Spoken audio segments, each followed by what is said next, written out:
Mwancho murigereria INKA TV nebiro binengo kwarega ne linkoretera umugano wo mwana yo mokoro kwa Sandra Blessing uyo oberega korwara ase miake menge bono no nyaka bwate miake mekera kinya seri arwarire na fotokota banga ne menge umwana yo obereka gwetu wasinye gitari aho asinge nchiyo konyoro bugwenia kurende taranyara ko baga kubwena na wikabona muna tokukwana abayiburi baye nigo bakereiru nenibo na bono mbabwati nchirende banyara ko bakogendera kumuira asinye gitari. Wano mwanangu kuwano mwancho murigeria igonde asekenyero ya kibirigichi kegotoka ime ye sublocation ya Kebere iyo utoka ime ye location ya Tendere ase ward ya Bochitendere ime ye constituency ya Bomachoge chache county ya Kisii.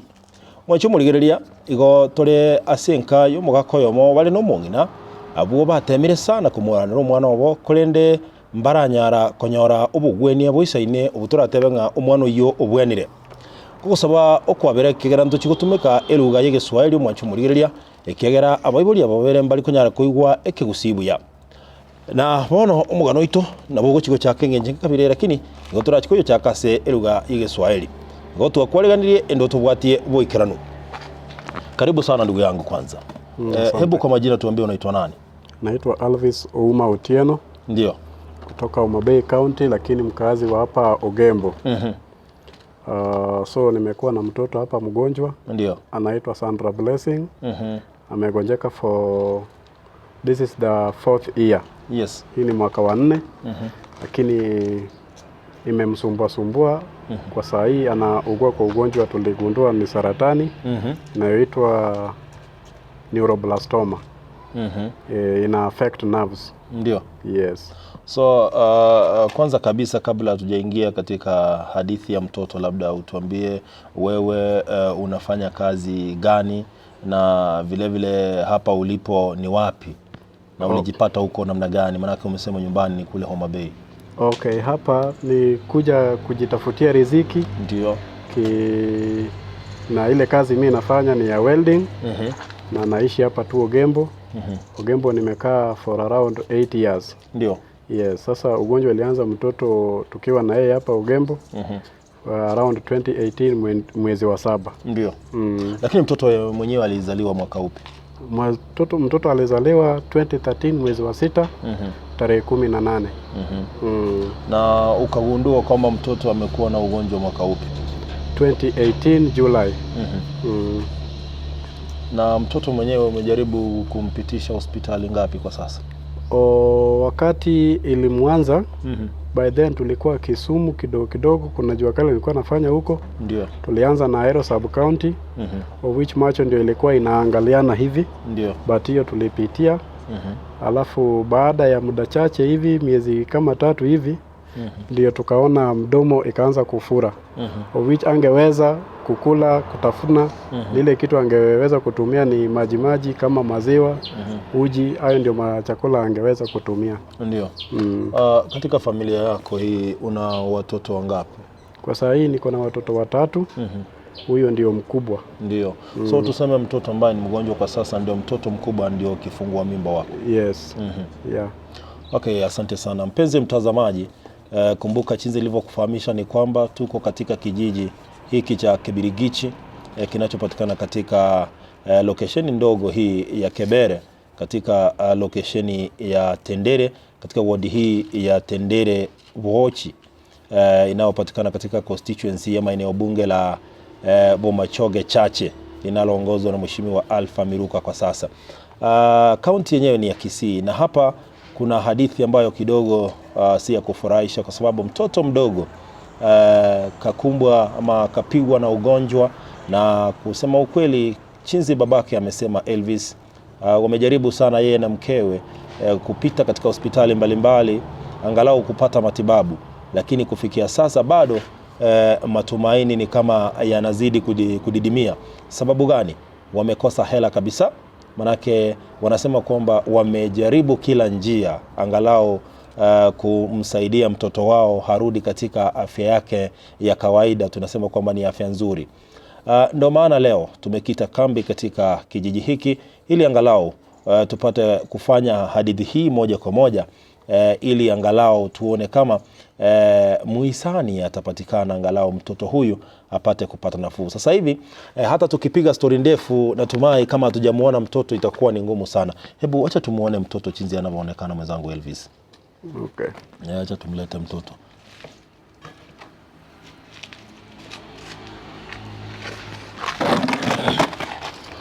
Berka. Songa hivi kidogo. Mtoto songeza nyuma hapo.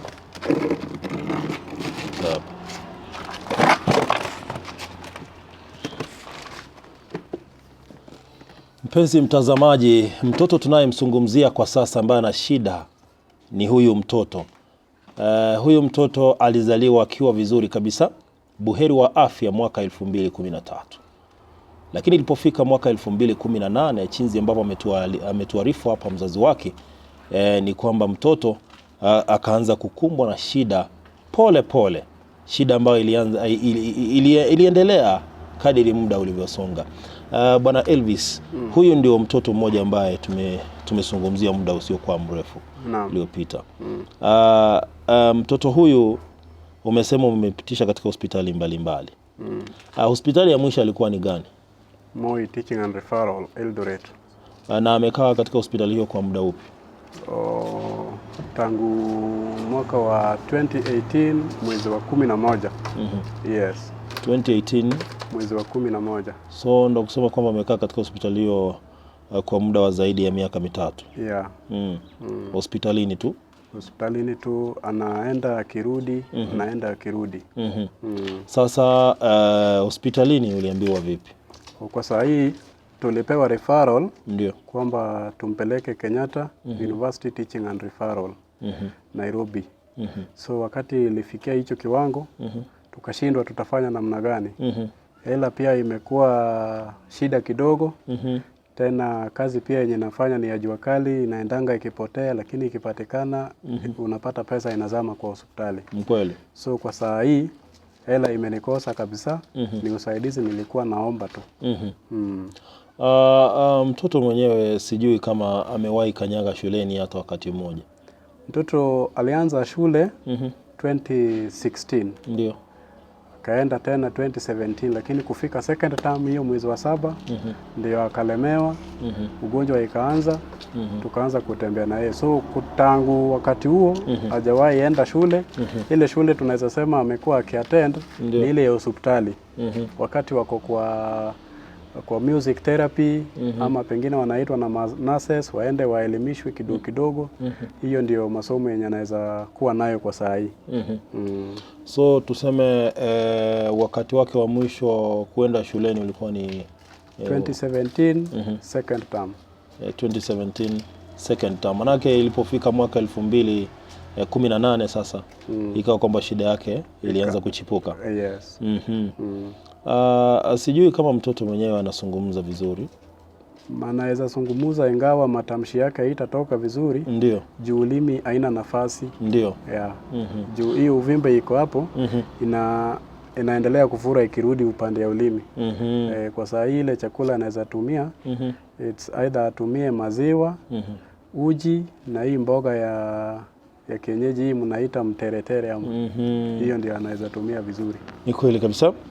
Penzi mtazamaji, mtoto ambaye tunamzungumzia halisi ndio huyu mtoto Sandra Pleasing, ambaye kweli ameyapitia magumu, na unapomwangalia ikiwa wewe ni mzazi ambao una matumaini kwamba mtoto unapomzaa ni mtoto ambao mzaa anafaa kukua kwa njia nzuri, lakini inapofika katikati pale anabadilika na anakuwa katika hali kama hii, inakuwa ni jambo gumu sana.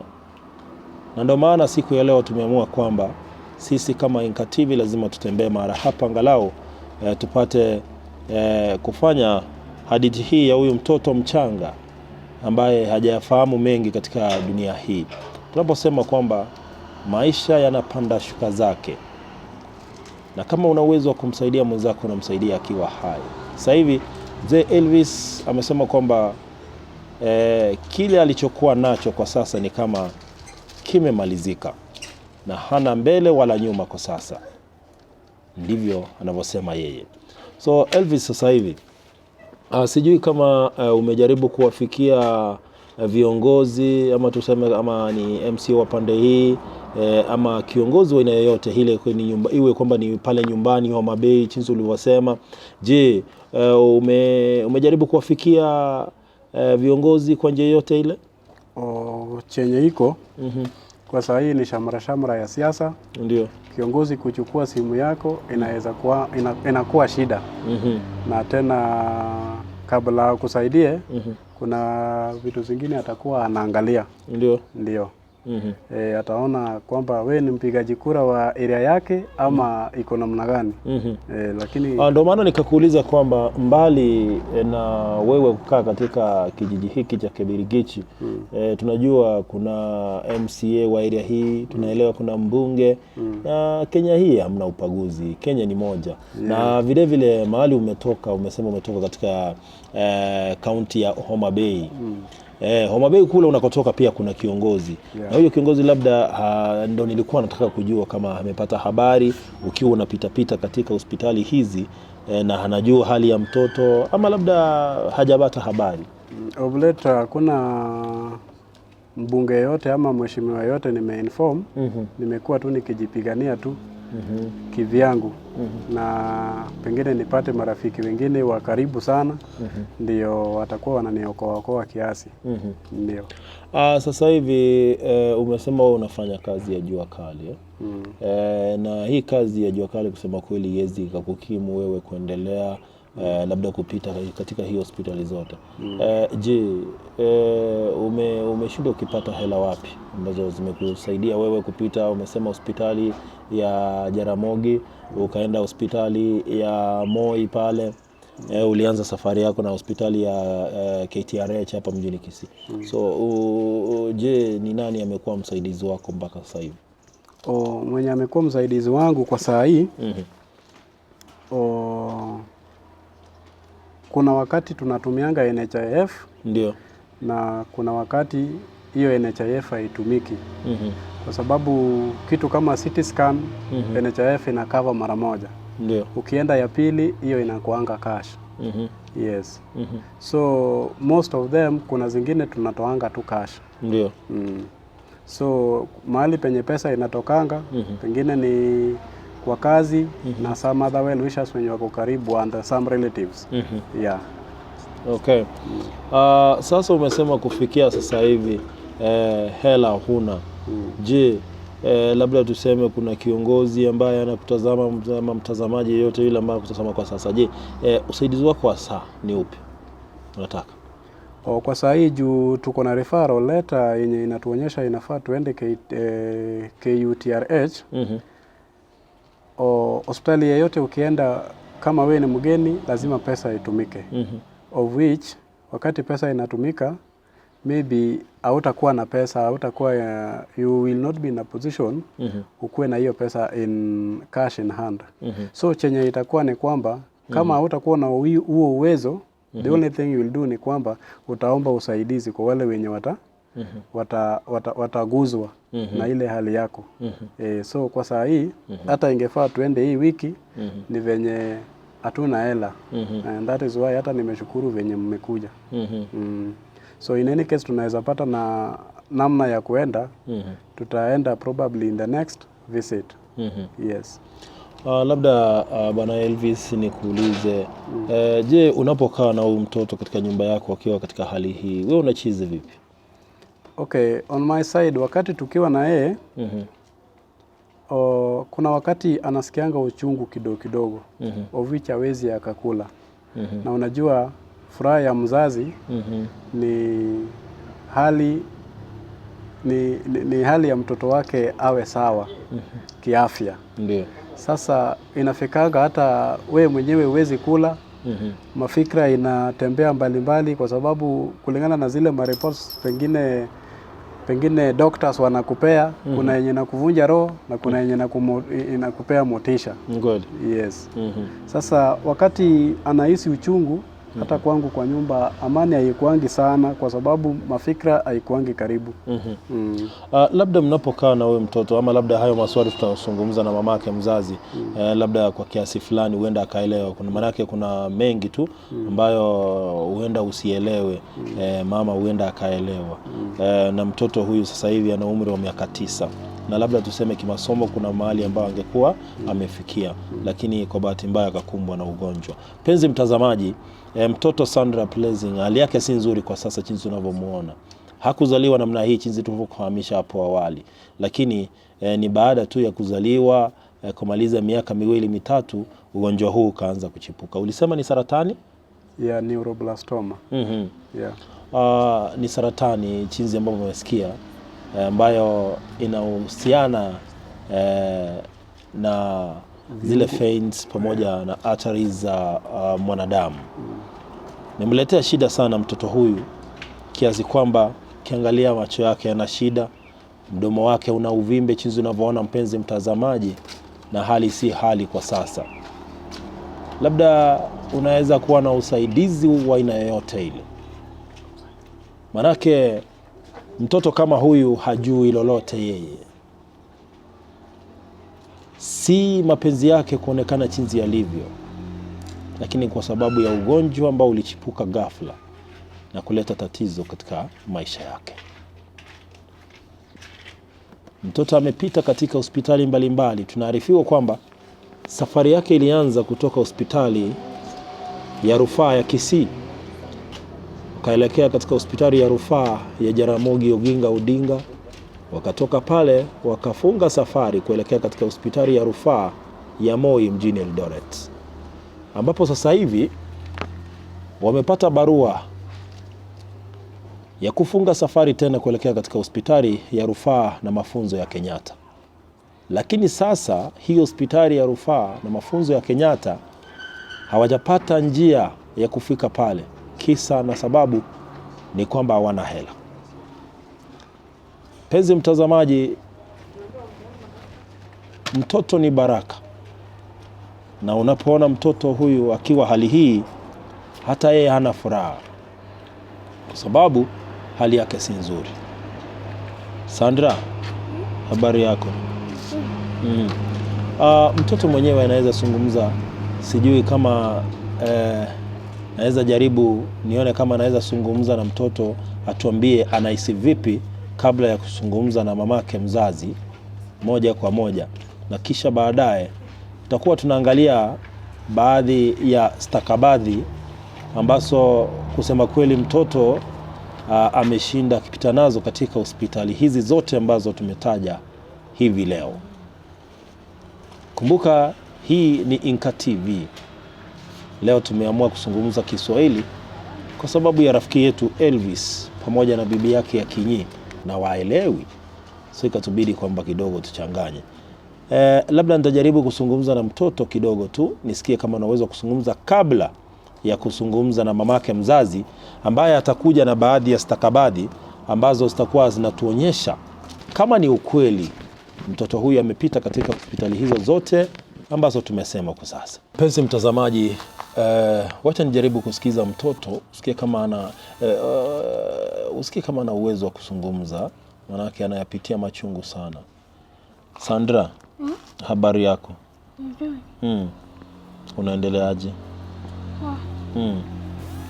Sasa hivi unachizi namna gani?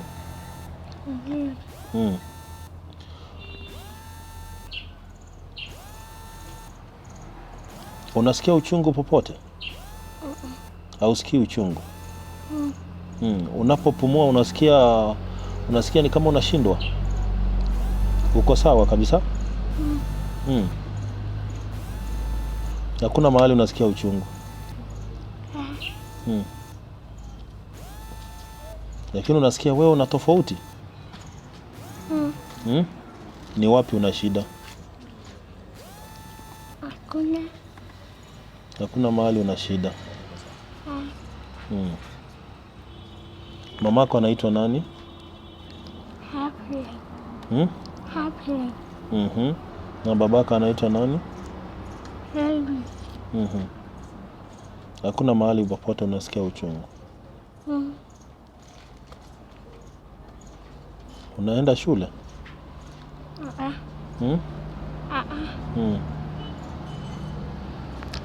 Mpenzi mtazamaji, ni hali ngumu sana hii, manake huyu mtoto hata sauti yake kutoka ni ngumu, na chinzi anavyozungumza sauti yake haitoki kwa sababu ya uvimbe ambao hupo ndani ya mdomo wake hadi ukatoka nje. Macho yake yana shida, ni kwa sababu ya ugonjwa ambao umemkumba kwa sasa. Ni mtoto sasa hivi ana umri wa miaka 9. Lakini ukimwangalia afya yake si nzuri. Anahitaji matibabu ya dharura ili ankaa afya yake irudi sawa. Je, una roho ya kusaidia mtoto Sandra Plezing ili aende hospitali?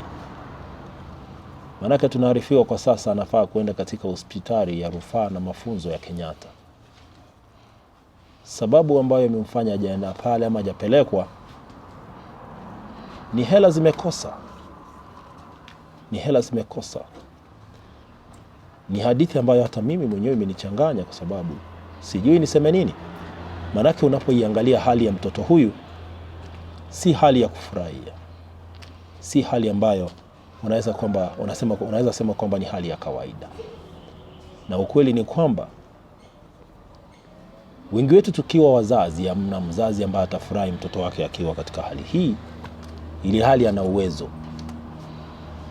Tumezungumza na babake mzazi Elvis, amesema hana uwezo kabisa kwa sasa, manake ameishiwa. Ningependa tuzungumze na mamake mzazi, na mamake mzazi atakapo kuja ili tufanye mazungumzo na yeye vile vile atakuja na zile stakabadhi zinazoonyesha kwamba kweli mtoto Sandra Plezing ameshinda akienda katika hospitali mbalimbali angaa kupata matibabu. Lakini vile vile pia tunamuombea Mungu Mwenyezi amsaidie ili apate nafuu na kupona kabisa, ili arudi katika hali yake ya kawaida na kuendelea na masomo.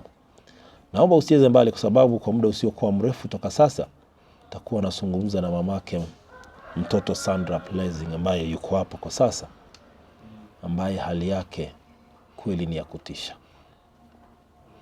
Mpenzi mtazamaji wa INKA TV, sasa hivi nataka kufanya mazungumzo na mamake mzazi ambaye ni mama kabisa wa Sandra Plezing ambaye yuko hapa siku ya leo, ambayo tunajaribu kuangalia jinsi hali ilivyo. Mama, unaitwa nani? Majina naitwa Afli Nakini. Mimi ni mkazi, naishi hapa Ogembo. Mimi ndo mamake Sandra Plezing. Huyo mtoto ulimzaa akiwa namna hii? Hapana. Sandra nilimzaa tu akiwa kawaida. Weight ya kawaida ya mtoto alikuwa 3 kg na nilimzaa osi akiwa normal. Ulimzalia katika hospitali gani? Nilimzaa Rachonyo District Hospital. Ilikuwa unaweza kumbuka kama ulikuwa ni mwaka gani? Nakumbuka 2013. Mwezi wa 6. Ndio. Hata babake mzazi ametupatia hadithi fupi kuhusu mtoto Sandra Plezing.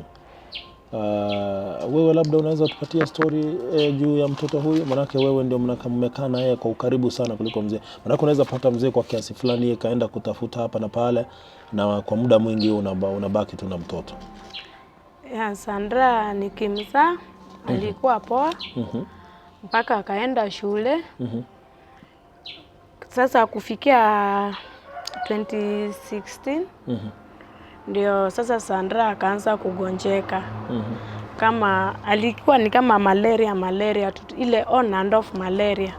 Tukienda mahosi za nyumbani tunaambiwa tu ako sawa. So siku nyingine akitoka shule akasema ati kama anaumwa na mguu. Tukachukua maji moto kama kawaida tukamtandaza hiyo mguu tuone kama atakuwa sawa. Hakukuwa sawa. Baadaye niliona macho zake zinakuwa kombo. Sasa zinaangaliana hivi. Tukamchukua OC. Hapo tukaenda Aero tukaambiwa hapana, hebu mchukue Jaramogi ndio angaliliwe ni nini mbaya na macho. Kuenda huyo daktari aliniambia Sandra ni kama alianguka kutoka mahali. So akatibiwa tukapata kurudi nyumbani. Ndio. Kurudi nyumbani baada ya siku 3 tena akasema ai mami naumwa na mwili siwezi taka chochote. Sasa anashinda akilala anasema naumwa, ndio nikaambia babake huyu mtoto amegonjeka. Babake akaniambia mtakuja nyumbani tuone ni nini, ndio tukatravel kukuja Homa Bay. So kukuja Homa Bay tukajaribu kwenda district hapo hiyo ya Rachwanya. Ikashindwa wakatuambia twende Kisii. Kufika Kisii sasa ni babake alienda na yeye. Akarudi tu hiyo siku akaambiwa ati tumrudishe Jaramogi penye tulimtoa. Ndio. Kumrudisha Jaramogi sasa ilipata sasa amekuwa na uvimbe kidogo tu ndani. Tukakaa hapo like 28 days. Wakafanya biopsy. Wakatuambia Sandra akona ni kama akona kansa lakini hatujui ni kansa gani. So hatuwezi mtibu. Hapo ni katika hospitali ya Jaramogi. Wakaniambia utaita babake. So tukaita babake akakuja. Babake kukuja akamwambia achague OC yenye anataka pelekwe mtoto. Babake akasema mimi nitaweza hapo penye mtaniambia iko better. So decide wakatupeleka Moi. So since then tumekuwa Moi mpaka hivi recently hii mwezi tarehe 27 mwezi wa kwanza ya hii mwaka. Ndio tumetoka Moi sasa. Na kutoka Moi muli muende katika hospitali ya mafunzo ya Kenyatta. Sasa sababu walitibu ikakuwa imewafikia hii kiwango. Wakatuambia mama Sandra penye tumefikia hatuwezi endelea. So you can try another facility. Wakatuambia to decide ile facility tunaweza enda. Sasa ndio tukawaambia wacha tujaribu KAU sababu recently tunaona advertisement KAU iko na hizo mashini zenye zimeletwa. So ndio kusema kwamba mmekuwa referred kwenda Kenyatta University. Tuliambiwa tunaweza enda hapo sababu hapo ndio the best. Mliambiwa mchague hospitali ambao tofauti ambao mnapendelea nyinyi na kuona kwamba inaweza wasaidia kwa kiasi fulani. So ndipo mkachagua hospitali ya mafunzo ama hospitali ya rufaa na mafunzo ya Kenyatta. Asante sana. Mpenzi mtazamaji, huyu ambaye tunazungumza naye sasa hivi ni mamake Sandra Blessing ambaye wamekaa naye kwa takriban miaka 9. Yeye ndiye mama mzazi na anatupa hali halisi. Kuna picha hapa, kuna baadhi ya picha ambazo tunazidi kuziangalia. Sijui kama mpiga picha wangu anaweza mulika hapa kidogo. Hii ndio picha halisi ya mtoto Sandra Blessing. Hii ndio picha yake Sandra Blessing akiwa mtoto mdogo kabla ya kuwa mgonjwa. Ndio picha yake halisi. Na hapa Sandra alikuwa na miaka mingapi? Hapa alikuwa na 3 years. Alikuwa na miaka 3. Mpenzi mtazamaji, hapa mtoto Sandra Blessing alikuwa na miaka 3 akiwa katika hali hii kabla ya ugonjwa kuchipuka katika mwili wake na kumweka katika hali hii ambao unaiona kwa sasa. Ukiangalia katika mkono wangu hapa mpenzi mtazamaji na makaratasi chungu nzima, na makaratasi haya ni stakabadhi za kuthibitisha kabisa kwamba mtoto Sandra Blessing amepita katika hospitali mbalimbali. Na kusema ukweli hapa ninao stakabadhi kutoka hospitali ya Jaramogi Oginga Odinga. Ninayo stakabadhi kutoka hospitali ya rufaa ya Moi. Ukiangalia hapa vizuri Hii ni mojawapo ya stakabadhi kutoka hospitali ya Jaramogi Oginga Odinga. Hospitali ya Jaramogi Oginga Odinga, mpenzi mtazamaji. Vile vile niko na stakabadhi kutoka hospitali ya rufaa ya Moi. Hospitali ya rufaa ya Moi, kama unaweza angalia, maanisha kwamba huyu mtoto amepitia hali ngumu na amepita katika hospitali mbalimbali. Hizi ni baadhi ya stakabadhi tu, tutakuonyesha baadhi yao tu, manake zote hatutazimaliza, manake ni nyingi sana mpenzi mtazamaji.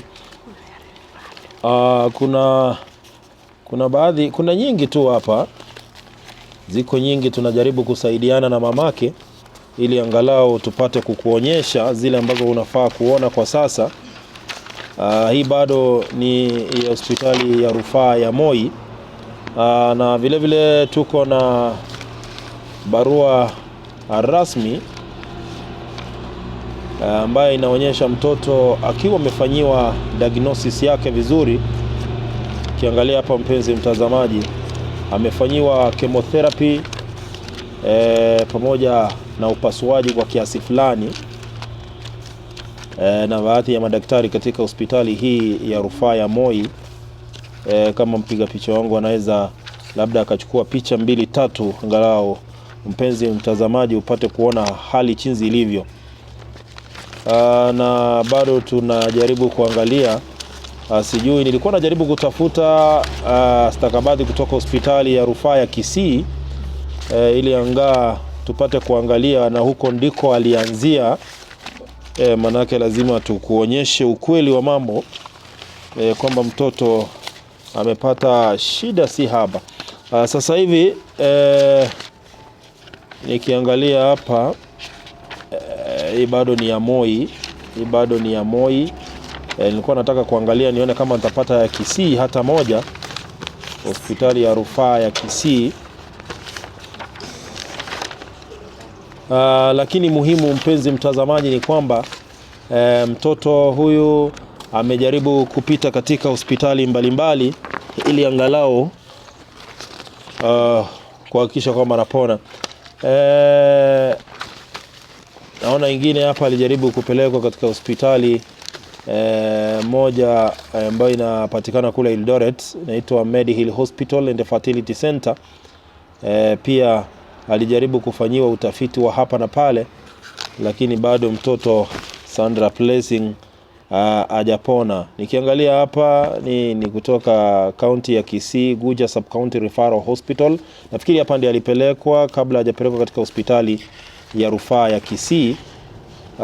Ni baadhi tu ya stakabadhi mpenzi mtazamaji tunajaribu kukuonyesha ili kuthibitisha kwamba mtoto huyu chinzi alivyo kwa sasa ameyapitia magumu, na sasa hivi kutokana na uvimbe alio nao umemletea shida hadi macho, na afya yake inazidi kudorora kila kuchao kwa sababu ya ugonjwa ulioko ndani yake.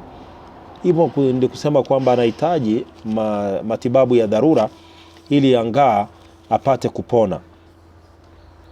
Upo uwezekano mtoto huyu hata apelekwe nchi za nje angalau kupata matibabu kamili, lakini hili sasa linategemea kwa sisi zote kuja pamoja kama washikadau na wale ambao tuna nia nzuri tu na huruma ili mtoto Sandra Blessing apate kupata matibabu. Mtoto unapomwangalia afya yake imebadilika, na kusema kweli hali yake si nzuri, na sijui mamake Sandra, sijui labda ungeomba nini kwa yule ambaye anakutazama kwa sasa, wewe kama mama mtoto? Mimi naomba tu usaidizi. Sio kwa fedha peke yake, hata yule mwenye anaweza tupea mawaidha. Ndio. Kwa ile yenye anajua, hata maombi, chochote tu chenye mtu anaweza tuambia, tutafanya bora tu Sandra awe poa. Na labda mtoto akiwa amelala kwa nyumba, mtoto halalamiki kuhusu maumivu yoyote mwilini kwa sasa? Maumivu hana. Hana maumivu yoyote? Ni hiyo uvimbe tu kabisa, na alafu na joto. Lakini uvimbe maumivu kabisa siwezi sema ako nayo ya maana. Ni hiyo tu kuvimba na joto mwilini na saa zingine anatetemeka. Hivyo tu. Manake unapomwangalia mtoto huyu, mpenzi mtazamaji, sijui labda mpiga picha wangu anaweza mmulika hali yake ya moyo wake kudunda si wa kawaida. Kimwangalia mpiga picha wangu akimlika vizuri, ni kama kuna kustruggle fulani mtoto ambaye anapata. Na macho yake kusema kweli yana shida hapa na pale. Kiangalia mdomo wake hapa chinzi ulivyo, ni hali ambayo si hali, mpenzi mtazamaji. Hatungependa kuendelea sana kwa sababu muhimu umeona mtoto Sandra Blessing chinzi alivyo. Na kila ambacho anahitaji kwa sasa ni usaidizi. Na ukweli wa mambo ni kwamba huyu mtoto anahitaji usaidizi ambao utategemea na huruma wako chinzi utakavyoona wewe mwenyewe.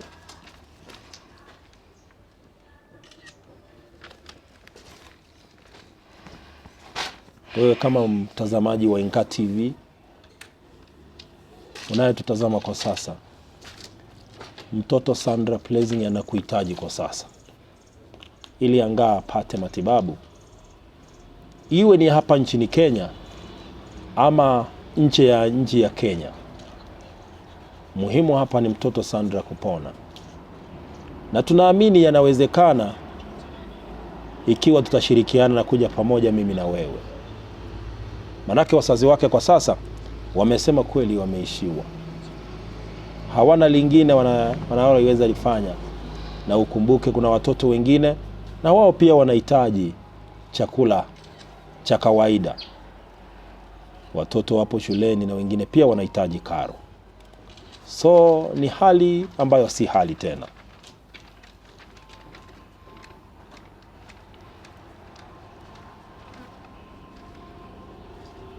Unapomwangalia mtoto huyu, kwa kiasi fulani yuatetemeka, kwa sababu labda hakuli chakula kwa sasa ambacho kinaweza mkampatia nguvu na kustahimili mwili wake kuwa katika hali nzuri.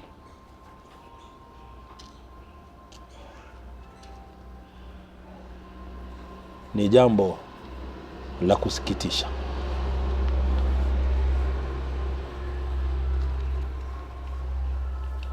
Tukipenda kumalizia hapo siku ya leo, mpenzi mtazamaji, tukijaribu kutafakari chinzi ya kumsaidia mtoto huyu angalau apate matibabu na harudi katika hali yake ya kawaida. Itakuwa ni furaha isiyo kifani hakika. Kwa minajili ya wote ambao tulishirikiana kuhakikisha kwamba yote yanaenda sawa, piga picha wetu Bwari Makinight, Bridget Kerubo, tunasema shukrani sana kwa sababu umefanya kazi nzuri kuhakikisha kwamba hadithi hii inakujia moja kwa moja. So kutoka kwangu mimi sina la ziada, ila tu na kuomba kitu kimoja, wewe kama mtazamaji wa INKA TV. Ikiwa una uwezo wa kumsaidia mwenzako akiwa hai, msaidie. Hasa mtoto huyu Sandra Blessing, mtoto mdogo ambaye hana chuki na mtu, hajayafahamu mengi. Mtoto akizaliwa anakuwa wa watu, na sasa hivi ndivyo anavyoonekana hivi. Anatuhitaji sisi kama binadamu tupate kumsaidia. Sijui mama kama una namba ya simu? Namba yangu ya simu iko. Unaweza ukatusombea kwa sababu namba yako ya simu ya mzee? 07 16 0716 65 65 96 96 04. Mpenzi mtazamaji, hizo ndio baadhi za nambari ya simu ambazo wanatumia kama familia. Kama una uwezo wa kuwasaidia kwa njia yoyote ile, utabarikiwa. Msaidie mwenzako akiwa anaona. Kutoka kijiji hiki cha Kibirigichi, ambacho kinapatikana katika location ndogo ya Kebere, lokesheni ya Tendere, katika wadi ya Bochi Tendere, eneo bunge la Momachoge Chache, kaunti ya Kisii. Mimi zina la ziada. Kwa niaba ya INKA TV nasema shukrani sana. Naitwa MC Dudus.